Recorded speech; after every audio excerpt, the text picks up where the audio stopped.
Welcome to the Found Her podcast. We are two women who knew nothing about starting a business, but with our faith and a lot of determination, we founded our company that has grown to over 7 figures in just 3 years. We're sharing all that we've learned, our secrets to building a brand and a long-lasting foundation to gain time and financial freedom. We're both moms to 4 kiddos, and through the peaks and valleys of being a business owner, we're finding our true purpose, and it's more than we ever imagined. So join us as we get real and have some fun along the way.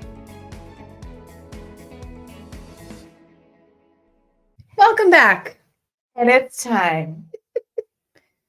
We're going to turn the microphone to you, my friend, Miss Rita.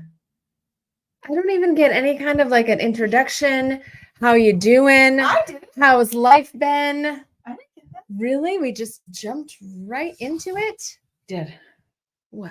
Because I think what we're just going to do is we're just, So this is what do you do as an entrepreneur when life throws you a curveball? Yeah, it's curveball, and we 2.0. talked. No, I think last time too we talked more to.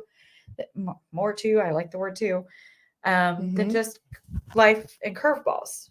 Like we talked about the story, and then we talked about the foundation, and we talked about there's a lot of things that we talked about last time, and I sucked it all the time and took it all away from you. And so now I just want to jump right to it because when we look back at our story, it's been a crazy ride. And not only have we done this business, but you and I have gone through some pretty big life things, and we've done it together. I think I described it. And this was the first time I described it this way. Like I felt like you and me, like, I don't know, we were walking like shoulder to shoulder, like we were just like holding each other up, but like walking forward. And I don't think you've talked about your story much up until recently. And I think that your story is a really impactful story that a lot of people go through and they don't talk about it. Maybe. Okay, well, that's my opinion. Well, I do think, though, I think it's interesting how my story is so entwined with starting this company.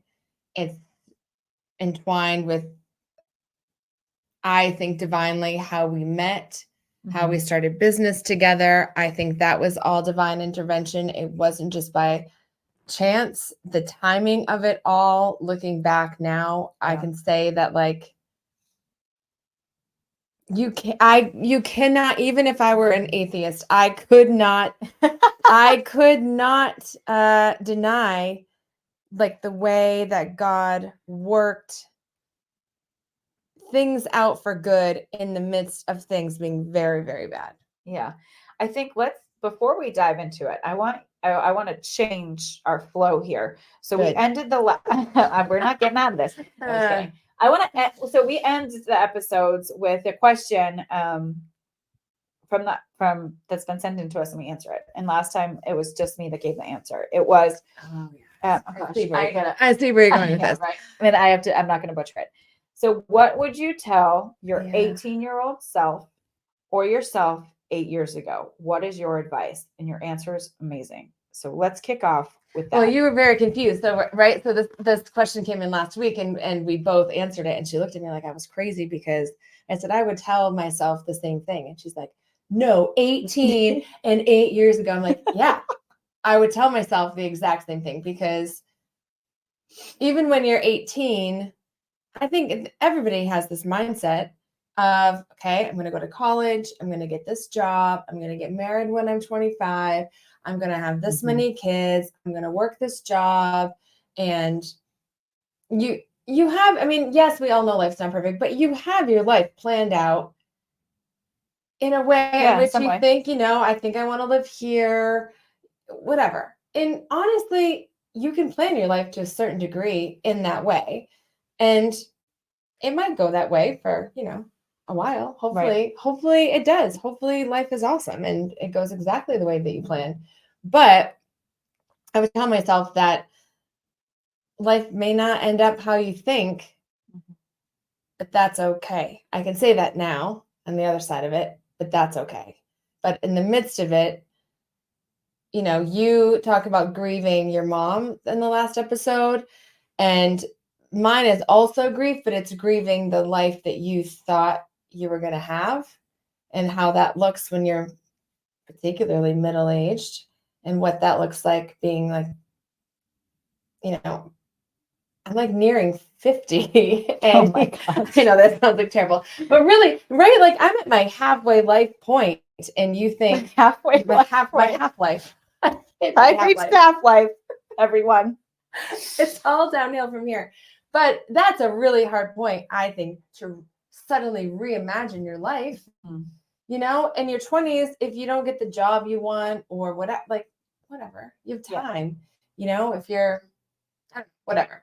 It's just hard to take that and somehow try to make it make sense when you're in the middle of life. Anyway, all that to say, I'm kind of like dancing around it, but we didn't. She's like, you are. You're not. You're I think, dancing you're giving your advice, right? Like you're telling yourself 18 years ago or 8 years ago, you're telling yourself the same thing. You take all this time and plan out what you expect your life to be. And guess what?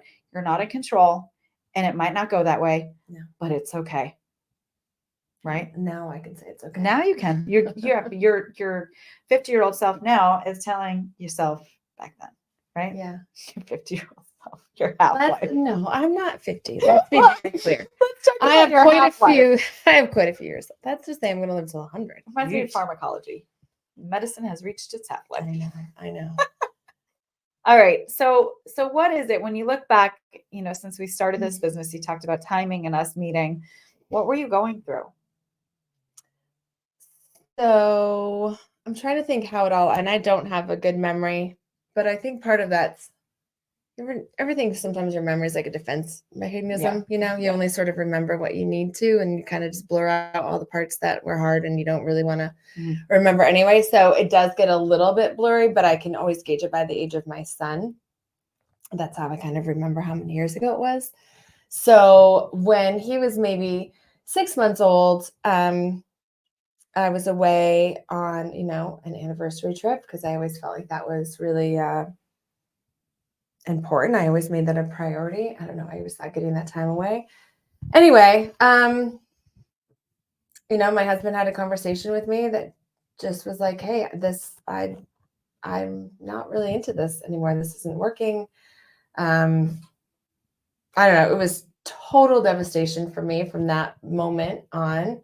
I felt like everything that I had thought was maybe not true. Your whole life you think was maybe a lie. Anyway, obviously we went to counseling and we worked, and I'm very stubborn and very determined. And I just thought, this is not happening. I was so determined that I'm not letting this happen. I don't know. I feel like I read every book. I don't know. I just feel like I was like, over my dead body, is this happening? This is not happening. This is not the way my life is supposed to go. I'm not going to be that person. I don't want to be divorced. I don't believe in it. I wasn't raised that way.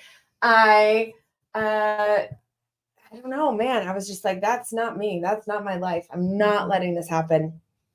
But guess what? We don't always have control. We do not. We do not. I don't think we ever have control as much as we try to tighten our grip and be stubborn and try to control everything. It's impossible. Man, I really tried my darndest, but it's not up to me. Those decisions are not up to me. And I went through a 7-year-ish, I don't know, 6. Again, that part's a blur. A long separation, which is just, I think, for the best. It was okay. There was a period of, I don't know, 4 year. Again, I don't really remember. 4 years when my husband didn't have a job during that time of separation. So that was really like a double whammy almost. Was like, we're separated. And then this huge life changes. I mean, lots of people go through that when their significant other partner doesn't have, that's really stressful. Yeah. That's crazy stressful. It's very stressful. Yeah, we didn't have a huge savings or it was awful. It was really, really hard. And then did we meet when it was that unemployment time? So we met. Where did we meet? Again, it's all Yeah. of it's really, I don't know if that's a defensive mechanism or not, or if I just really try to forget. Yeah, we met when Jake, when the boys were just about 1. So yeah, because I didn't have Cole yet. So it was really just all in about- there. Yeah, I do. It must have been during there because I do remember being at the little store. We didn't pay ourselves, and I still was working. I was still working nights at the hospital, so I was still making some money, but I wasn't full time there. And I remember thinking that I might not be able to live in my house for much longer. I know it's my nervous kick. This time I'm kicking her because she's kicking the filing cabinet. I know. It's really tough. It's hard. It's hard stuff man, to talk about. But I think when I look back and I think about the days and the finances, of course, are hard, but we talked a little bit too when we were talking about my mom. We talked about routine, right? And I think one thing when I look back at as you guys walked that journey, one thing that you always kept consistent was the routine for your kids. Always. Well, it was always my goal, and it still is to this day. And I think honestly, now we do a half good job of it. Yeah, we didn't want anything to change for them. Yeah. And not everybody gets that luxury of staying in their house, not having to swap back and forth between mom and dad's and packing a bag. Not everybody gets the luxury to do that. So I'm very, very thankful. That's like the best thing that could have possibly happened is that, we got to stay together and the kids get to stay, don't have to, go back and forth between, which is nice for them. We wanted things to stay as simple and normal for them as possible. Yeah. Like they don't need to know the financial struggles of what that meant. It's funny, only now that my oldest is 16, is she even starting to ask questions or sort of like remember and piece things together. She'll be like, but wait, is that why you were working so much? Like now she's like, wait a minute, that's why you were never home. That's, I'm like, I'm not gonna complain or, talk about that. But now she's like, sees like, oh, that's why you were doing all this. Like, right. And that's, I think, as we started as entrepreneurs, that's always what we wanted, is for someday for our kids to see what we were doing and what we were building and all the lessons, I guess, that we would teach our kids about having a dream and going for it no matter what, and not using what's going on in your life as an excuse either. I think a lot of people can use these circumstances that we've both been through and use them as a crutch of sorts. Is like, I can't because of this. I don't know. Maybe it makes it a lot harder for sure, but it doesn't mean that you can't continue to pursue a dream just because you're going through this like awful situation, I don't know. It's just nothing that I ever would have chosen. I never would choose it for anybody, but ultimately, I do feel like it's just something I had zero control over. And that for me, I'm a little bit of a control freak. I don't know if you know that about me or not. Really? Never would have thought. Never would have thought. I like to be in control. And this was just out of my control. What have you learned from that, though? Oh, gosh. Maybe loosen my grip. Loosen my grip. Let things fall as they may. Yeah. I don't know. Not that I just let willy-nilly whatever's going to happen, but I think that I learned mostly that I don't know, we are way stronger than we think we are. We can do way more than we think we're capable of. We can, I don't know. I just think that we're stronger than we ever thought we could be. Like, even when I maybe recall the story, and all maybe the I feel like I'm not giving all the nitty gritty details here, but all the details of it, it sounds crazy to other people, but then that's when you realize, wait a minute, you can do way more than you think you can. But if we can do it, anybody can do it. We're not special. We're not super women. We're just normal people that I don't know, you can just do so much more than you think you can. Yeah. What were some, when you look back at, this time period and you guys, it was the separation of, I think, like 7-ish years, you said. What were some of the hardest things that you remember going through, and how did you keep going? What did you do? You just put one foot in front of the other, honestly. But I don't think people realize that divorce is just the same as grieving a death.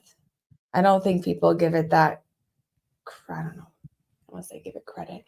I don't think people recognize that it's the same. You're grieving the death of your life as you knew it.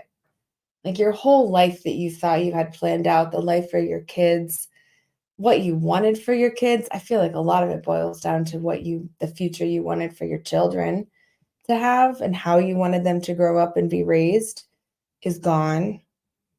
That's a death of the life that you thought you had. So you have to grieve that, just like you grieve the death of a person you love. You are grieving the loss of a person you loved, your husband. You grieve that. You still love that person. Yeah. And the person you thought you married and the life you thought you were going to have together, you grieve that for sure. And then you throw the kids in there and double whammy. So kind of wrapping your head around even having a future that looks remotely hopeful and bright for them, you kind of, I think most moms can say they probably put themselves on the back burner, and you're really just thinking about, how do I continue to give the best life to my kids?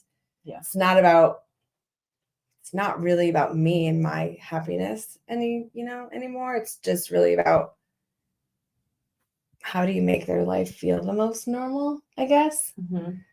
And I still do that, but I don't know. I think now that I'm a little further out from it, I think I realized, wait a minute, maybe I can have a life too. I don't know.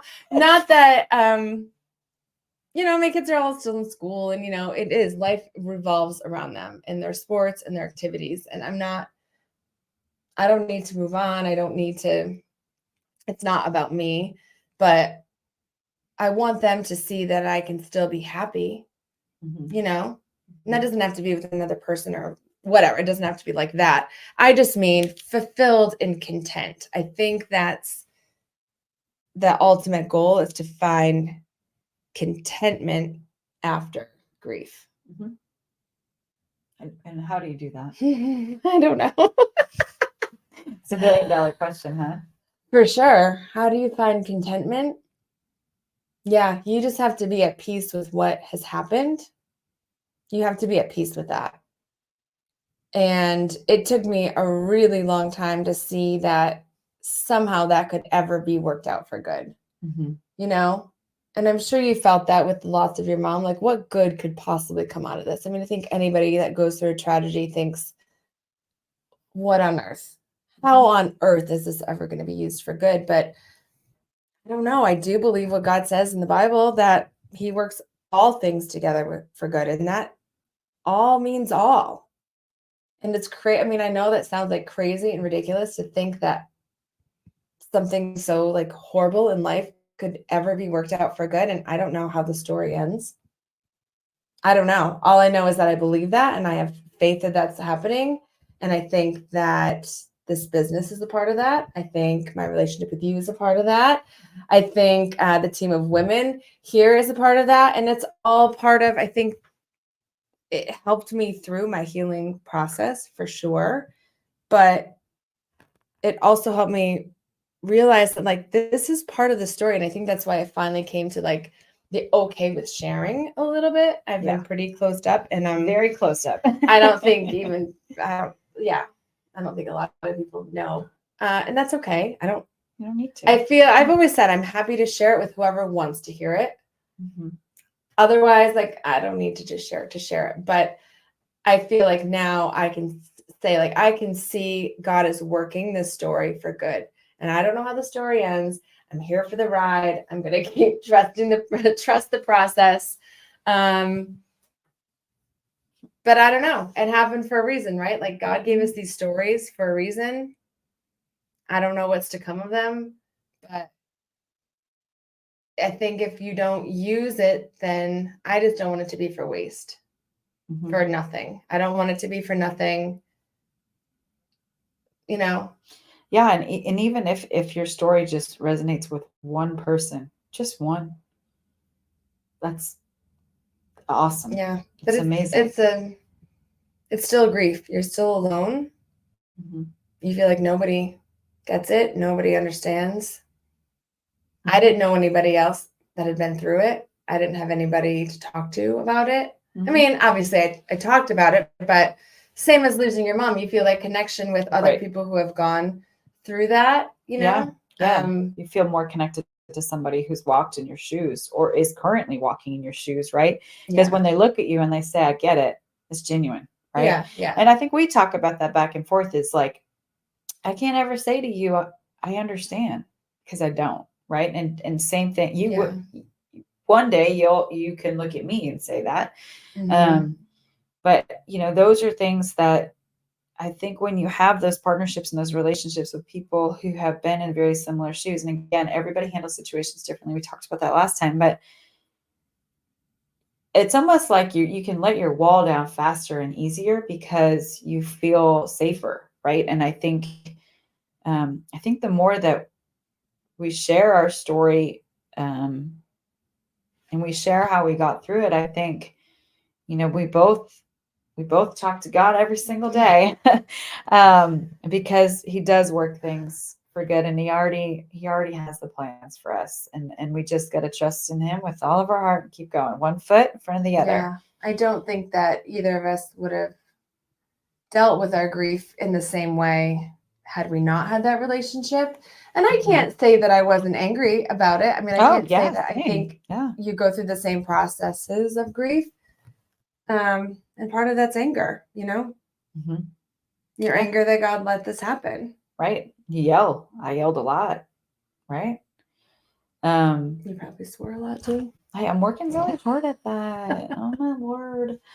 But let's talk a little bit about, how did you, looking back, people could tell us we're crazy. I mean, they still tell us that, but that's okay. And you look back and as you're going through one of the hardest things you're going to go through in your life, and here you are building a business with, by the way, we weren't friends. We went into this not being friends. And now, I mean, on the other side, we're like sisters. But when you think about it, right? Like, how did you manage that while having 4 little kids? Oh, I 100% use this business as a distraction. 100%. I will not try to deny. I'm not one to sit and mourn. Not to say that I didn't have my moments of whatever, but that's just not me. I will throw myself into whatever the next thing is, just so I don't have to feel and deal with my feelings. I don't really do well with dealing with, I don't deal with my feelings. Just being honest. I know, but still, you still managed, regardless of your feelings, forget about your feelings. But how did you manage starting a business, growing a business, and raising 4 children who are 4 really good kids? Well, I think that in part is a lot of the reasons I said no to this so many times. Like I remember specifically, and I think I did cry about this because I don't cry. Write it down. It's one of the 3 times I've cried. I think, I don't know if it was when you had found the little building and we were deciding, I think it's when we were deciding, are we doing this, right? So when we got the first little shop, that was kind of like the moment that we were like, okay, we're really going to do this. We're going to rent our own space. This is a legit business. We got a name and a logo, and we got colors. Colors. Like, this is a real thing. No, yeah, my kids were really little, maybe 1, 4, 6, 8, probably something like that. And I just remember thinking, I can't do this. I can't spread myself any more thin. I can't, like, these kids need me. I should be here for them. I can't take on one. What am I doing? Why would I take on one more thing that would like take me away from them? Like, I should be here for them. This doesn't make sense. I shouldn't do this. And then I started having heart palpitations. I had to go see a cardiologist. I had a heart monitor. What is that? A Holter monitor. I thought I was having a heart attack. I had chest pains for months. Oh my gosh. I remember this all. Right? I did. And then I tried to like numb it by traveling. I went to Hawaii. I went to the Amazon. I went to Peru. Meanwhile, I was like giant pregnant lady walking around having heart pains.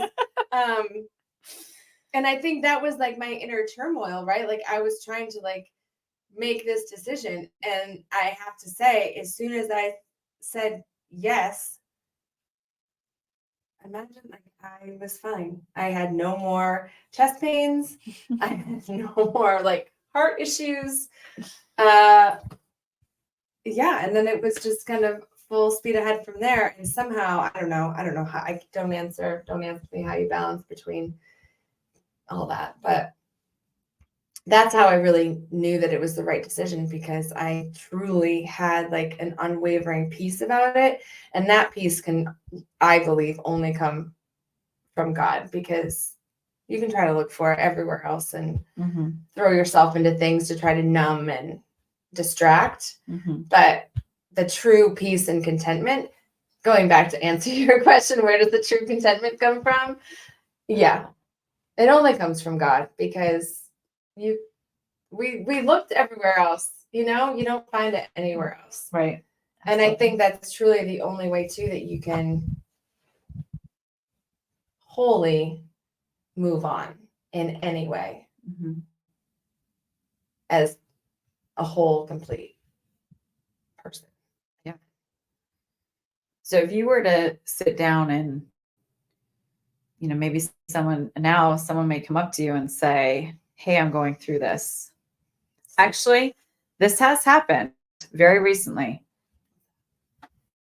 Someone that we know is going through something very similar, without kids involved. But what advice would you give them, and how can you help them, or how can they help themselves?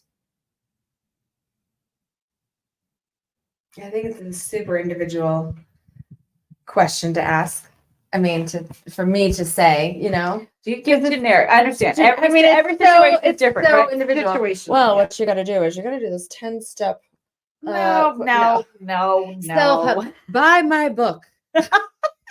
Read chapter 3.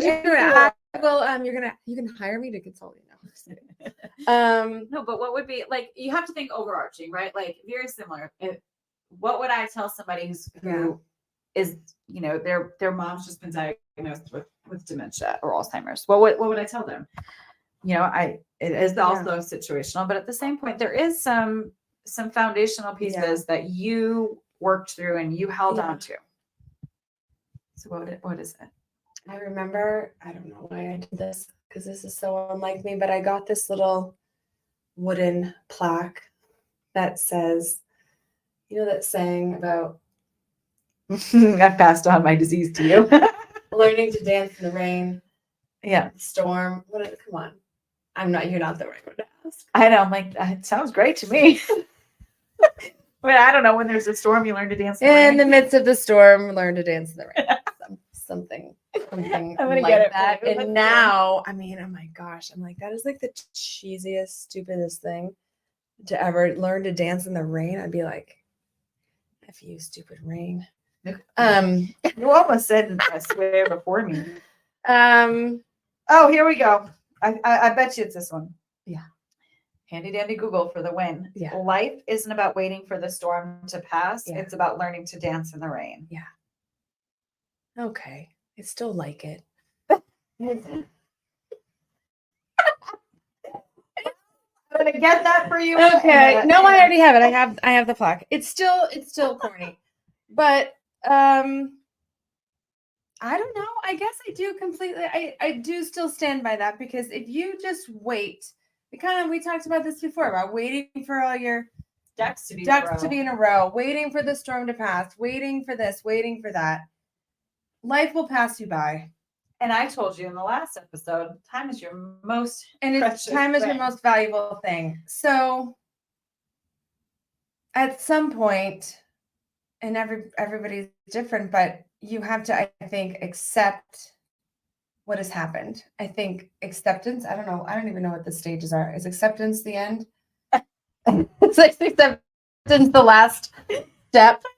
I think it has to be. Forgiveness, I don't know, all those things. Forgiveness, acceptance. You sort of accept the cards that have been dealt to you, and now what are you going to do with them? Mm-hmm. What are you going to do next? Mm-hmm. You can only sit in it for so long, and then you need to pull up the bootstraps and okay, what am I going to do with this? There's nothing I can do to change the past. There's nothing I can do to change what happened to you or to me. So now what are you going to do with it? What have you learned? And now what are you going to take forward with you? Mm-hmm. And what do you need to leave behind? Mm-hmm. At least for me. Yeah. What do I need to leave there? What did I learn from that? And what do I need to leave? And now what do I want to take with me and use for my future? Yeah, absolutely. I love this. It's called the Hope Project. I'm sure you've probably seen it before, but there was this experiment done by this crazy doctor in the 60s out of Harvard, and he put rats in water. No animal testing anymore, don't worry. But he put rats in water to see how long they could swim. Rats are known to be notoriously good swimmers. So he put them in water to see how long they could swim. They lasted maybe 2 to 3 minutes or something, and they drowned. He did another experiment, put the rats back in the water, rescued them when their heart started failing. He would rescue them, dry them off, revive them, put them back in the water. How long do you think that they lasted when he put them back in the water the second time? They had just little paddled their hearts out for 2 to 3 minutes to exhaustion, almost died. He saved them, put them back in. How long did they last the second time? I don't know. This is a trick question. I'm lost. Well, I'm stuck on the fact that the first round died. Sorry. No. How long do you think that they would have lasted? They lasted 2 to 3 minutes the first round. 10 minutes. I think the answer is 60 hours. What? Yeah, I Googled it too. Yeah. I'm gonna look up to make sure that I'm right. The point is, I'll look up the answer while you have it right here. Point. 60 hours. I was right. For the record, I was right. 60 I said 10 hours. No, that's the guess. You would think 10 minutes. But I think the whole point is, I'm going to read the conclusion right here. The conclusion drawn was that since the rats believed they would eventually be rescued, they pushed their bodies way past what they previously thought possible. Wow. And then I'm going to read from this. I will leave you with this thought. It's so deep. If hope can cause exhausted rats to swim for that long, what could a belief in yourself and your abilities do for you? Remember what you're capable of and remember why you're here. I mean, did you ever think you would be inspired by rats? Because I am. And just earlier today, I asked her who inspires her, and the answer was Nothing. She had nothing. Well, now everyone, we have rats. Heather's main inspiration in life is the rats from the 60s. I mean, that's crazy.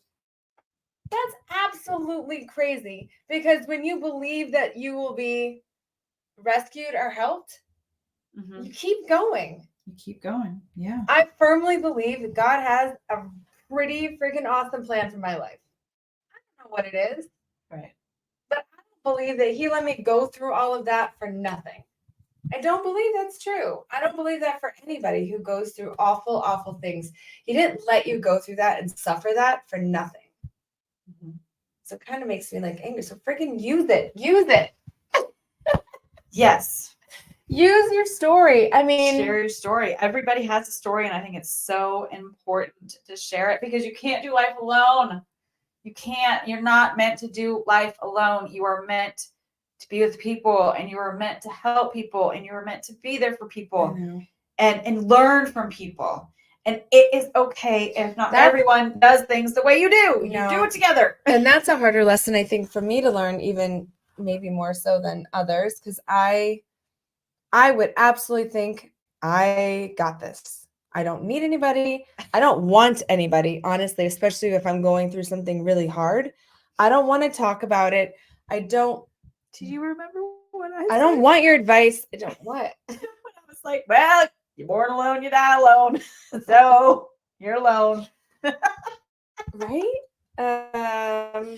Yeah. That's a really hard thing for me in particular to do because I don't want to open up. I don't want people to see. I don't know. Not that I don't really care what people see. I just don't.